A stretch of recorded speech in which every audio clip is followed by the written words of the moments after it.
तालीम याफ्ता, अमीर, कामयाब, ये समझो कि शानदार लड़की थी, बहुत शानदार।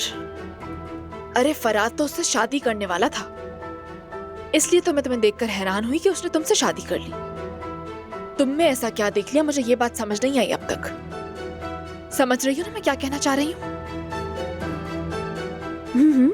समझ गई समझ गई।